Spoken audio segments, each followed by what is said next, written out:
سلام من الله عليكم متابعي قناة أسرار حول العالم. يؤدي تلوث والتهاب خلايا الجهاز التنفسي إلى السعال، فعند تعرض خلايا الرئة للملوثات الجوية فإنه يزيد من معدل الإفرازات المخاطية فيها، مما يسبب تهييجاً عند مرور الهواء، وبالتالي يؤدي إلى السعال. وهناك عدة أنواع منها السعال الجاف والسعال الذي يحوي على البلغم.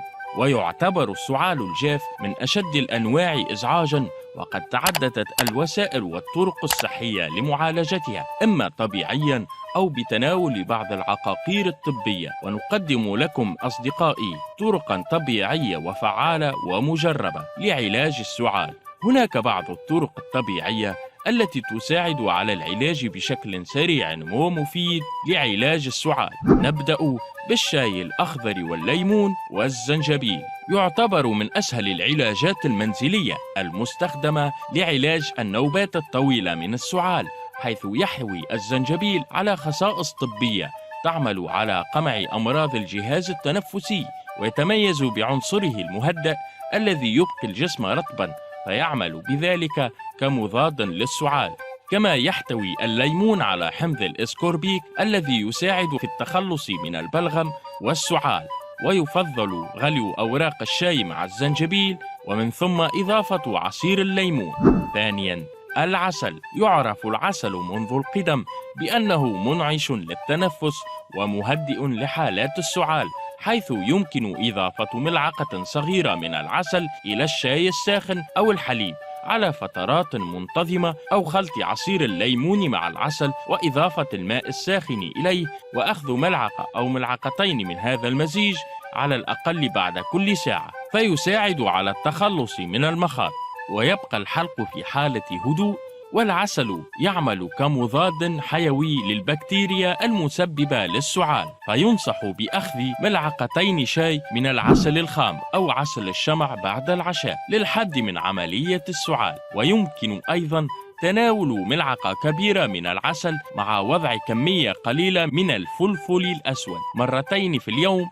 كما ينصح أيضاً الأشخاص الذين لا يحبون تناول العسل الخام باستخدام عصير الجزر المخفف بالماء وخلطه مع العسل الشمع ليهدئ من حدة السعال. ويستخدم كذلك لتخفيف من حدة السعال الجاف ملعقتين من العسل مضافة إلى كوب من عصير الألوفيرا التي تتوفر في الصيدليات. ثالثاً، استنشاق البخار.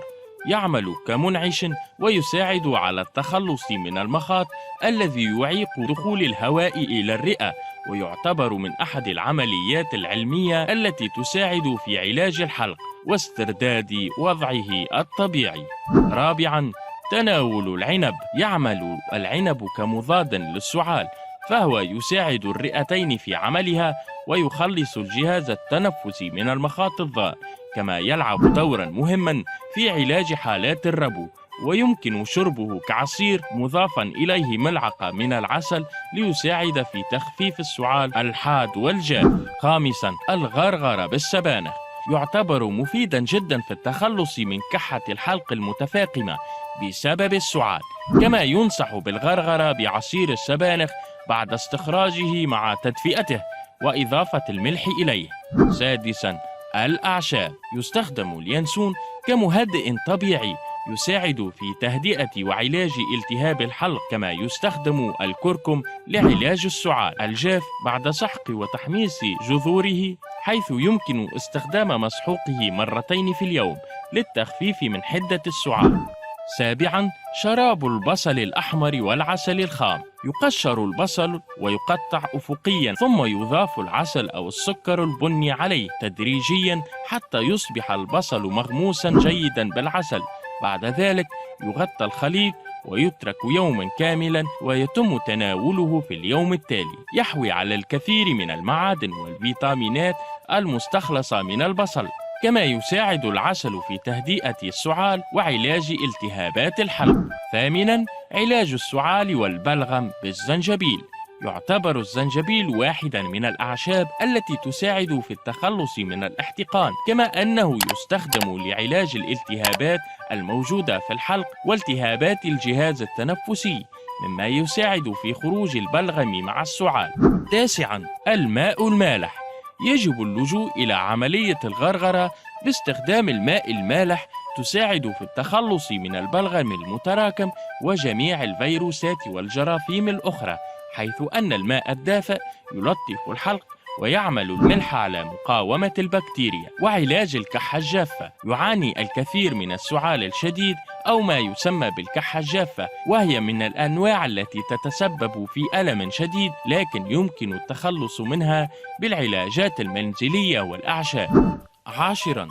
مشروب العرقسوس. يمتاز هذا المشروب بقدرته على علاج الاحتقان والتخفيف من السعال، ويعمل على تدفئة الحلق ويزيل السعال ويخفف من الآلام الناتجة عنه. أما عن علاج الكحة عند الأطفال، يجب الانتباه إلى عمر الطفل، فبعض الأطفال لا يجب أن يتناولون الأدوية وكذلك الأعشاب الطبيعية والتي يكون مفعولها قويا على أجسادهم، بل يجب علاجه بطرق بسيطة كأن يبقى في الفراش وتقديم الراحة له، إضافة إلى بعض المشروبات الدافئة للطفل مثل بعض العسل ومشروب البرتقال، وهكذا سيشفى بإذن الله.